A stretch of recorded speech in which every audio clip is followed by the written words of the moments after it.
Good evening, everyone. Today I will be reading The Nameless City by H.P. Lovecraft. I'm really not too big a fan of H.P. Lovecraft, to be honest. I think some of his stuff can be a little too wordy, but I do believe that The Nameless City is a great introduction to some of his work. It's not too crazy Cthulhu-like, where there's all these wacky names and you have to memorize all these gods. I think if you're trying to get into Lovecraft, this is a good story to get started with.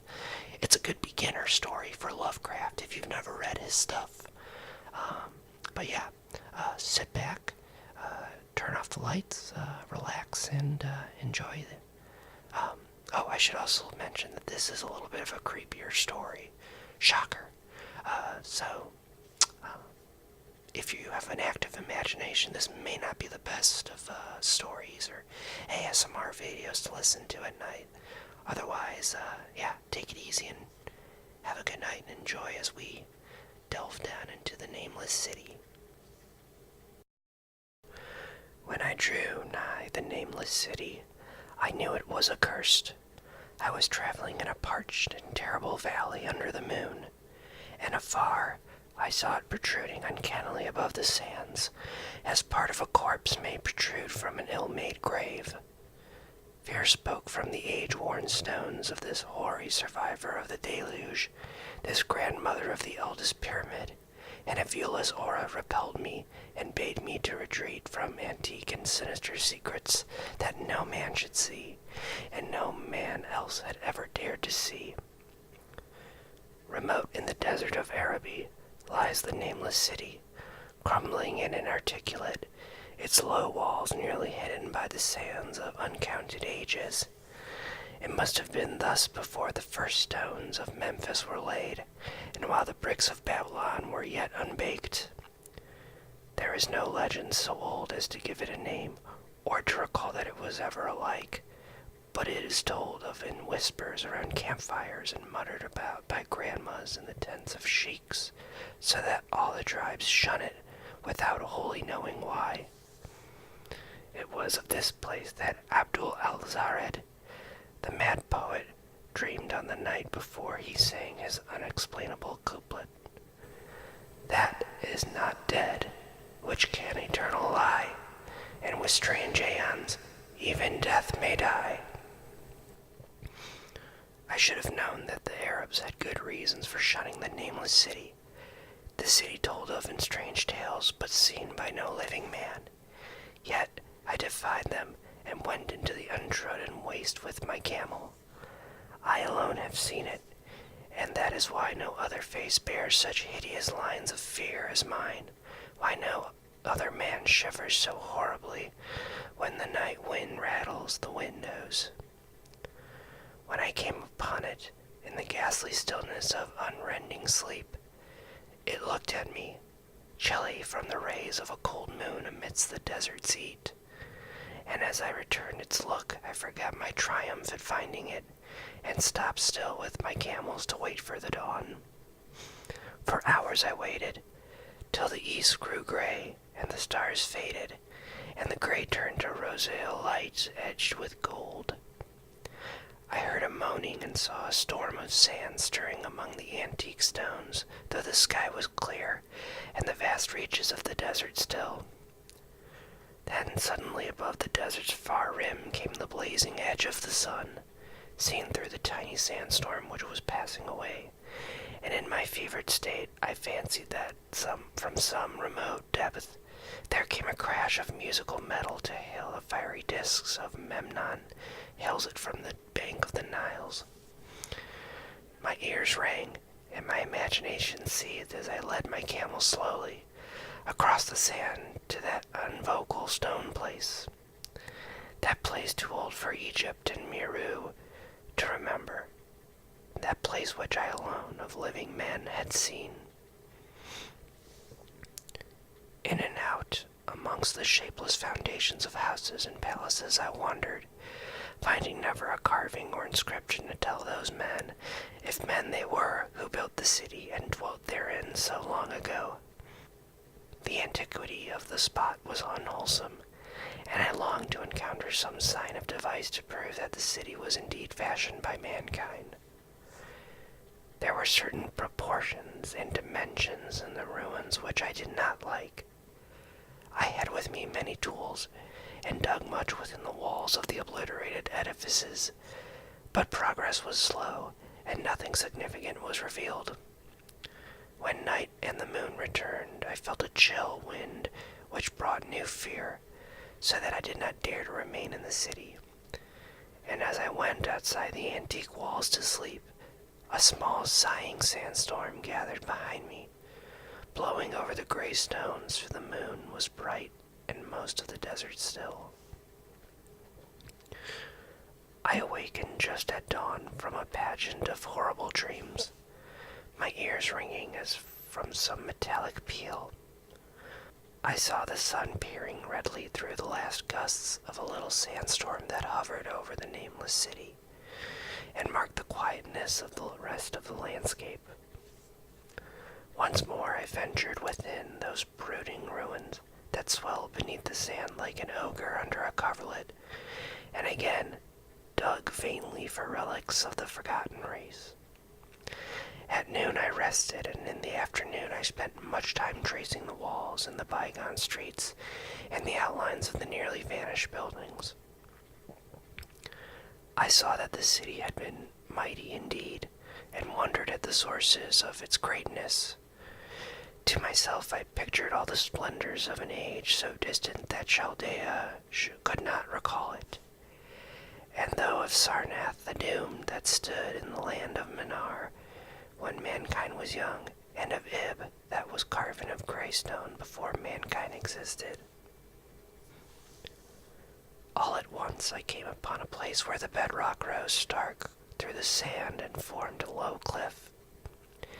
And here I saw with joy what seemed to promise further traces of the antediluvian people.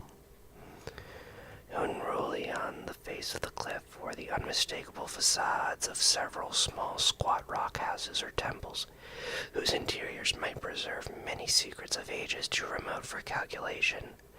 Through sandstorms had long since effaced any carvings which may have been outside. Very low and sand-choked were all the dark apertures near me, but I cleared one with my spade and crawled through it, carrying a torch to reveal whatever mysteries it might hold. When I was inside, I saw that the cavern was indeed a temple, and beheld plain signs of the race that had lived and worshipped before the desert was a desert.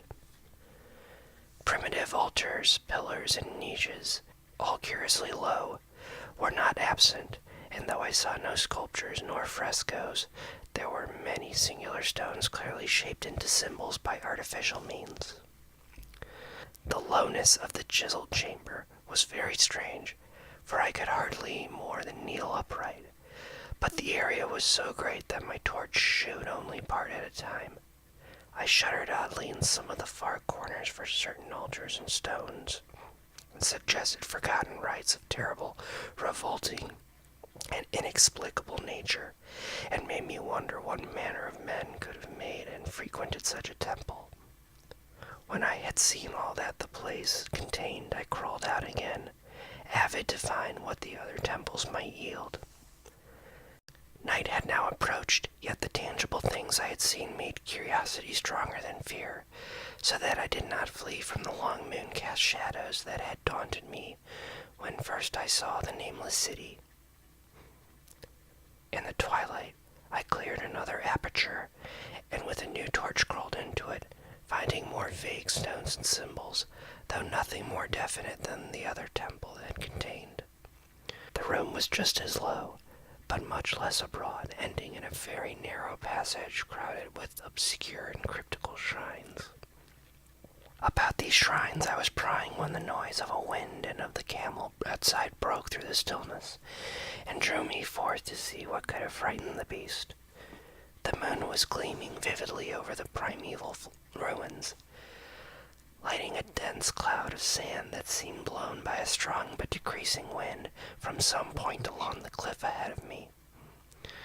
I knew it was this chilly, sandy wind which had disturbed the camel, and was about to lead him to a place of better shelter when I chanced to glance up and saw that there was no wind atop the cliff. This astonished me and made me fearful again, but I immediately recalled the sudden local winds I had seen and heard before at sunrise and sunset, and judged that it was a normal thing. I decided that it came from some rock fissure leading to a cave, and watched the troubled sand to trace it to its source. Soon perceiving that it came from the black orifice of a temple a long distance south of me, almost out of sight. Against the choking sand cloud, I plodded toward this temple, which as I neared it loomed larger than the rest, and showed a doorway far less clogged with caked sand. I would have entered had not the terrific force of the icy wind almost quenched my torch. It poured madly out of the dark door, sighing uncannily as it ruffled the sand and spread about the weird ruins. Soon it grew fainter, and the sand grew more and more still, till finally all was at rest again. But a presence seemed fainter, and the sand grew more and more still, till finally all was at rest again. But a presence seemed stalking among the spectral stones of the city, and when I glanced at the moon, it seemed to quiver as though mirrored in unquiet waters. I was more afraid than I could explain, but not enough to dull my thirst for wonder. So as soon as the wind was quite gone, I crossed into the dark chamber from which it had come. The temple, as I fancied from the outside, was larger than either of those I had visited before, and was presumably a natural cavern, since it bore winds from some region beyond. Here I could stand quite upright, but saw that the stones and altars were as low as those in the other temples. On the walls and roof, I beheld for the first time some traces of the pictorial art of the ancient race, curious curling streaks of paint that had almost faded or crumbled away.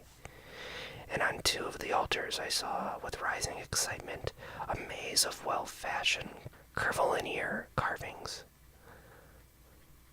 As I held my torch aloft, it seemed to me that the shape of the roof was too regular to be natural, and I wondered what the prehistoric cutters of stone had first worked upon. Their engineering skills must have been vast. Then a brighter flare of the fantastic flame showed me that for which I had been seeking, the opening to those remoter abysses whence the sudden wind had blown, and I grew faint when I saw that it was a small and plainly artificial door chiseled in the solid rock.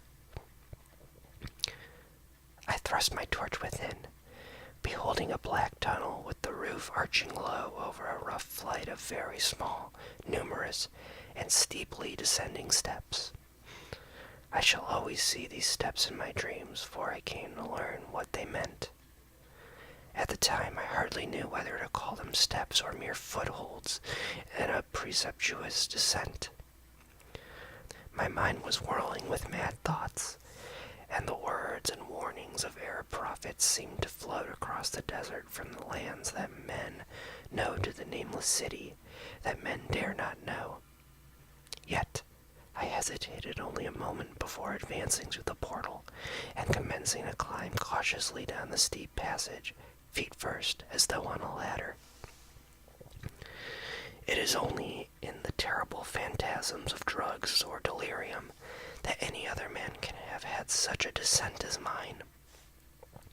The narrow passage led infinitely down like some hideous haunted well, and the torch I held above my head could not light the unknown depths towards which I was crawling. I lost track of the hours and forgot to consult my watch, though I was frightened when I thought of the distance I must be traversing. There were changes of direction and of steepness, and once I came to a long, low, level passage, where I had to wriggle feet first along the rocky floor, holding my torch at arm's length beyond my head. The place was not high enough for kneeling. After that were more of the steep steps, and I was still scrambling down interminably when my failing torch died out. I do not think I noticed it at the time, for when I did notice it, I was still holding it high above me, as if it were ablaze. I was quite unbalanced with that instinct for the strange and the unknown which had made me a wanderer upon earth, and a haunter of far, ancient, and forbidden places. In the darkness, there flashed before my mind fragments of my cherished treasury of demonic lore. Sentences from Al-Hazred, the mad Arab, paragraphs from the apocryphal Nightmares of Damascus, and infamous lines from the delirious Image du Monde of Gauthier de Metz. I repeated queer extracts and muttered of Afrasib and the demons that floated with him down the Oxus, later chanting over and over again a phrase from one of Lord Dunsany's tales. The unvertebrate blackness of the abyss. Once when the descent grew amazingly steep, I recited something in sing-song from Thomas More, until I feared to recite more. A reservoir of darkness black as witches' cauldrons are when filled, with moon drugs and the eclipse distilled, leaning to look if foot might pass. Down through that chasm I saw beneath, as far as a vision could explore, the jetty's sides as smooth as glass, looking as if it just vanished o'er. With that dog's pitch, the sea of death throws out upon its slimy shore.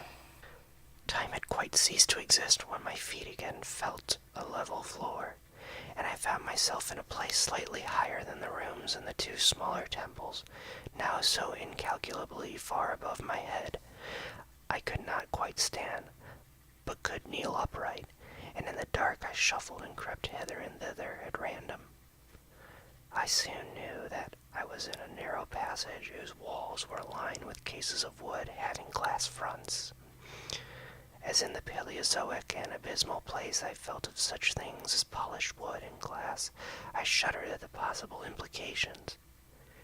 The cases were apparently ranged along each side of the passage at regular intervals, and were oblong and horizontal, hideously like coffins in shape and size. When I tried to move 2 or 3 for further examination, I found that they were firmly fastened. I saw that the passage was a long one, so floundered ahead rapidly in a creeping run that would have seemed horrible had any eye watched me in the blackness, crossing from side to side occasionally to feel of my surroundings and be sure the walls and rows of cases still stretched on. Man is so used to thinking visually that I almost forgot the darkness and pictured the endless corridor of wood and glass in its low-studded monotony as though I saw it. And then, in a moment of indescribable emotion, I did see it. Just when my fancy merged into real sight, I cannot tell, but there came a gradual glow ahead, and all at once, I knew that I saw the dim outlines of the corridor and the cases, revealed by some unknown subterranean phosphorescence. For a little while, all was exactly as I had imagined it, since the glow was very faint, but as I mechanically kept on stumbling ahead into the stronger light, I realized that my fancy had been just feeble. This hall was no relic of crudity, like the temples in the city above, but a monument of the most magnificent and exotic art, rich, vivid, and daringly fantastic designs and pictures formed a continuous scheme of mural paintings, whose lines and colors were beyond description. The cases were of strange golden wood, with fonts of exquisite glass, and contained the mummified forms of creatures outreaching in grotesqueness, the most chaotic dreams of man. To convey any idea of these monstrosities is impossible. They were of reptile kind, with body lines suggesting sometimes the crocodile, sometimes the seal, but more often nothing of which either the naturalists or the paleontologists have ever seen. In size they approximated a small man, and their forelegs bore delicate and evidently flexible feet, curiously like human hands and fingers. But strangest of all were their heads, which presented a contour violating biological principles. nothing can such things be well compared.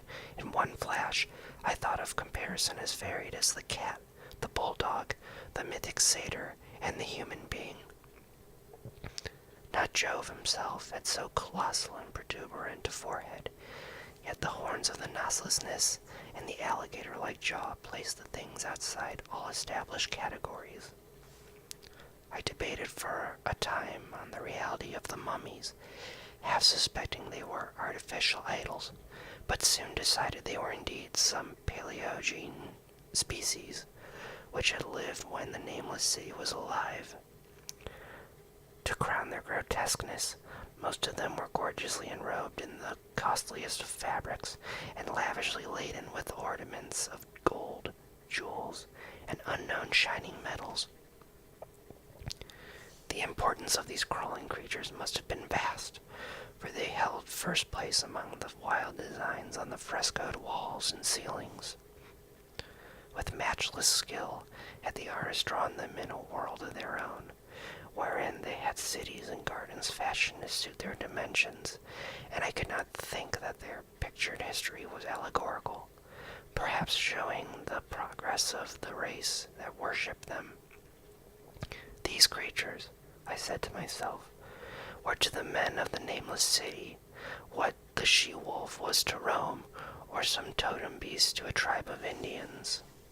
Holding his view, I thought I could trace roughly a wonderful epic of the Nameless City, the tale of a mighty sea-coast metropolis that ruled the world before Africa rose out of the waves, and of its struggles as the sea shrank away and the desert crept into the fertile valley that held it.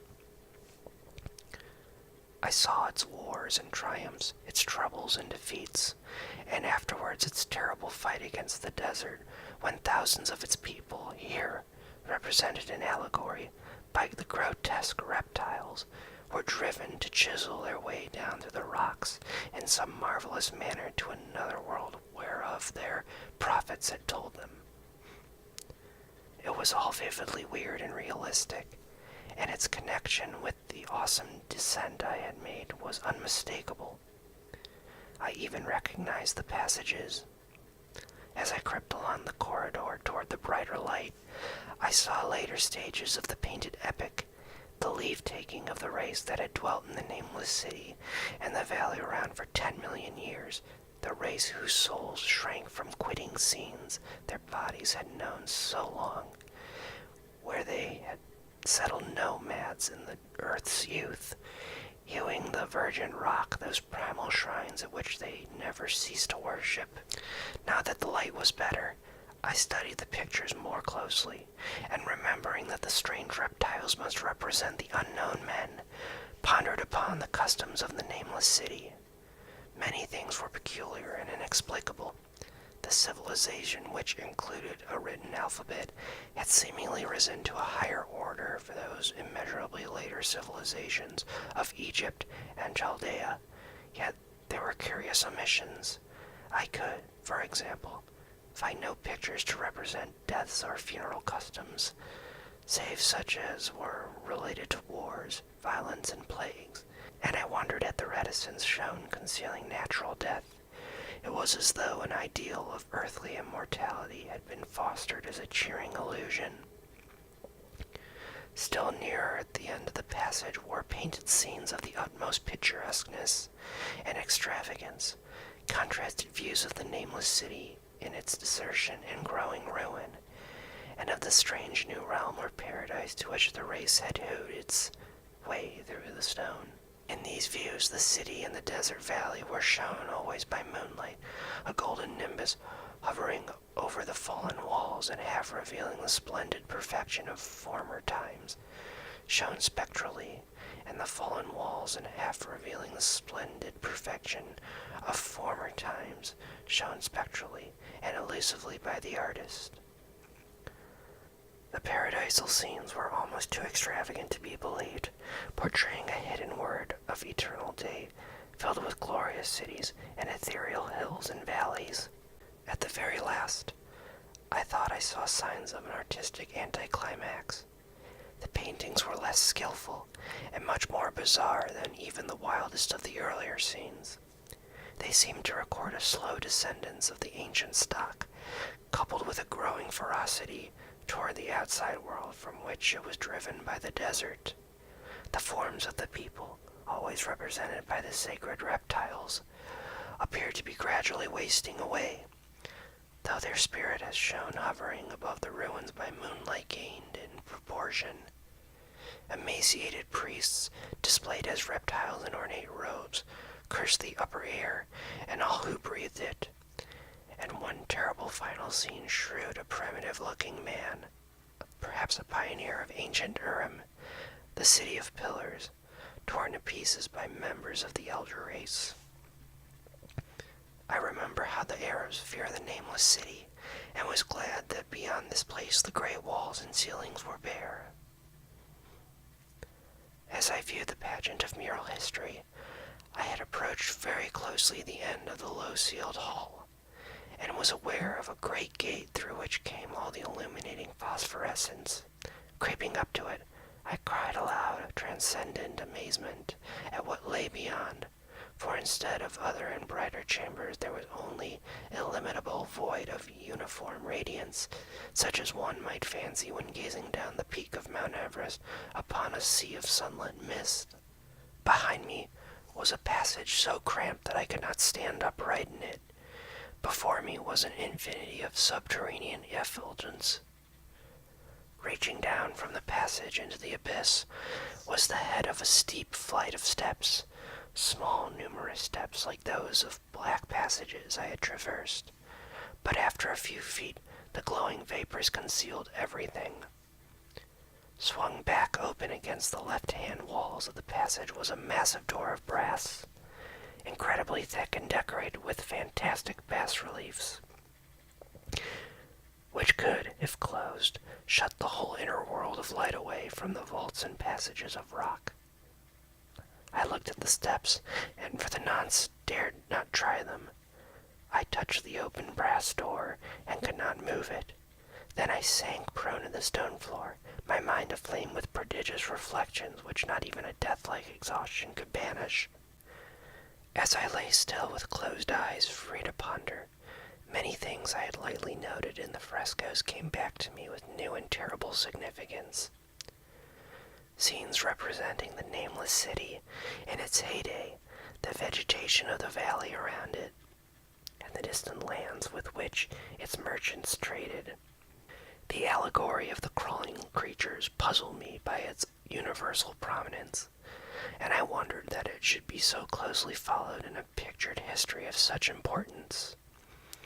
In the frescoes, the Nameless city had been shown in proportions fitted to the reptiles. I wondered what its real proportions and magnificence had been, and reflected a moment on the certain oddities I had noticed in the ruins. I thought curiously of the lowness of the primal temples, and of the underground corridor, which were doubtless hewn thus out of deference to the reptile deities they honored, though it perforce reduced the worshippers to crawling. Perhaps the very rites had involved a crawling in imitation of the creatures. No religious theory, however, could easily explain why the level passage in that awesome descent should be as low as the temples, or lower, since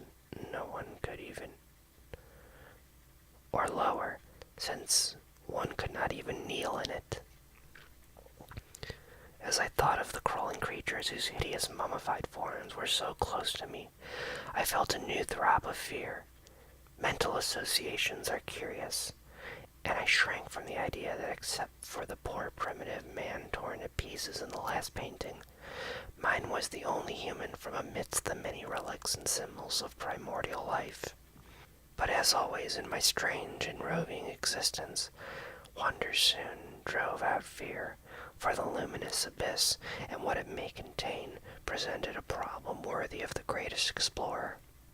That a weird world of mystery lay far down that flight of peculiarly small steps, I could not doubt it, and I hoped to find there were those human memorials which the painted corridors had failed to give. The frescoes had pictured unbelievable cities, hills, and valleys in this lower realm, and my fancy dwelt on the rich and colossal ruins that awaited me. My fears, indeed, concerned the past rather than the future. Not even the physical horror of my position in that cramped corridor of dead reptiles and antediluvian frescoes, miles below the world I knew and faced by another world of eerie light and mist, could match the lethal dread I felt at the abysmal antiquity of the scene and its soul.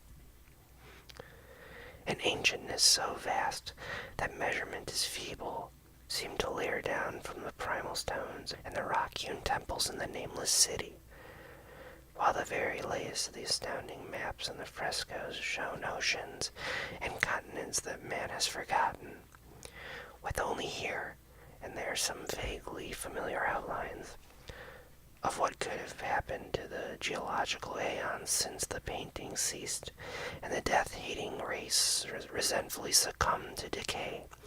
No man might say life had once teemed in these caverns and in the luminous realm beyond. Now I was alone with vivid relics, and I trembled to think of the countless ages through which these relics had kept a silent and deserted vigil. Suddenly, there came another burst of that acute fear which had intermittently seized me ever since I first saw the terrible valley and the Nameless city under a cold moon, and despite my exhaustion, I found myself starting frantically to a sitting posture and gazing back along the black corridor toward the tunnels that rose to the outer world.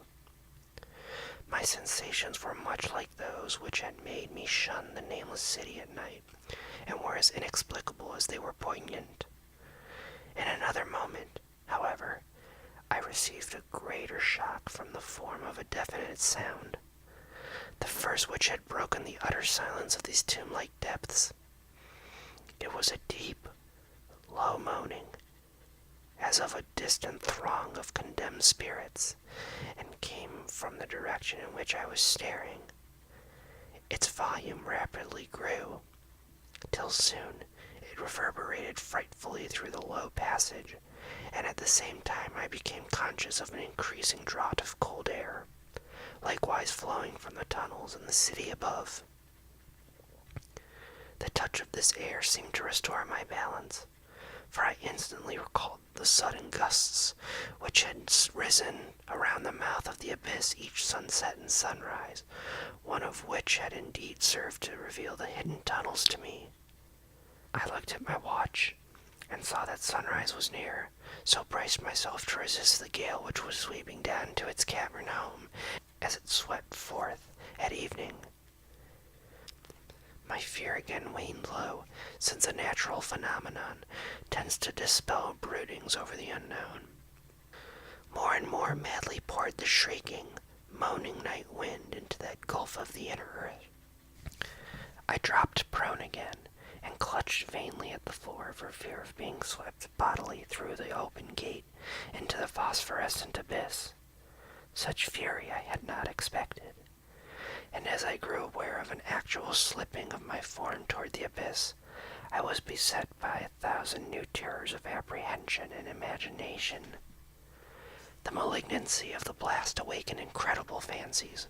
Once more I accompanied myself shudderingly to the only other human image in that frightful corridor, the man who was torn to pieces by the nameless race, for in the fiendish clawing of the swirling currents there seemed to abide a vindictive rage, all the stronger because it was largely impotent. I think I screamed frantically near the last. I was almost mad, but if I did, so many cries were lost in the hell-born babble of the howling wind wraiths. I tried to crawl against the murderous invisible torrent, but I could not even hold my own, as I was pushed slowly and inexorably toward the unknown world. Finally reasons must have wholly snapped, for I fell to babbling over and over that unexplainable couplet of the mad Arab Alzared, who dreamed of the nameless city, that is not dead, which can eternal lie, and with strange aeons even death may die. Only the grim, brooding desert gods know what really took place, what indescribable struggles and scrambles in the dark I endured, or what Abaddon guided me back to life, where I must always remember and shiver in the night wind till oblivion. Or worse, claims me. Monstrous, unnatural, colossal was the thing. Too far beyond all the ideas of man to be believed except in the silence damnable small hours when one cannot sleep. I have said that the fury of the rushing blast was infernal, cacodemonical, and that its voices were hideous with the pent-up viciousness of desolate eternities. Presently those voices, while still chaotic before me, seemed to my beating brain to take articulate form behind me. And down there in the grave of unnumbered and undead antiquities, leagues below the dawn-lit world of men, I heard the ghastly cursings and snarlings of strange-tongued fiends. Turning, I saw outlined against the luminous ether of the abyss what could not have been seen against the dusk of the corridor. A nightmare horde of rushing devils, hate-distorted, grotesquely panoplied, half-transparent, devils of a race no man might mistake. The crawling reptiles of the Nameless city. And as the wind died away, I was plunged into the ghoul-peopled blackness of earth's bowels, for behind the last of the creatures, the great brazen door clings shut with a deafening peal of metallic music, whose reverberations swelled out to the distant world to hail the rising sun as Memnon hails it from the banks of the Nile.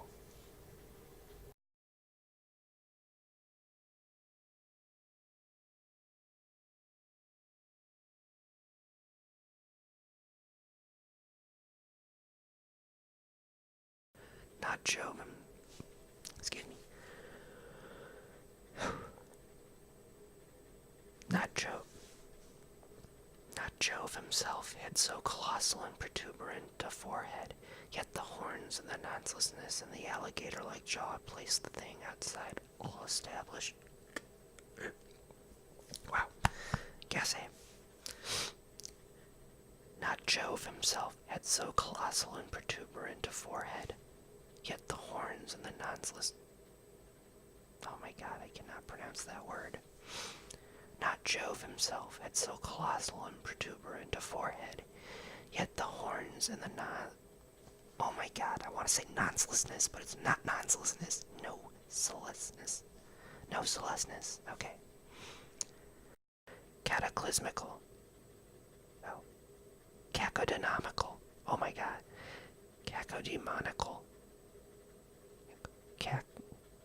Cacodemoniacal. Yeah, that is it. Okay. Cacodemonical.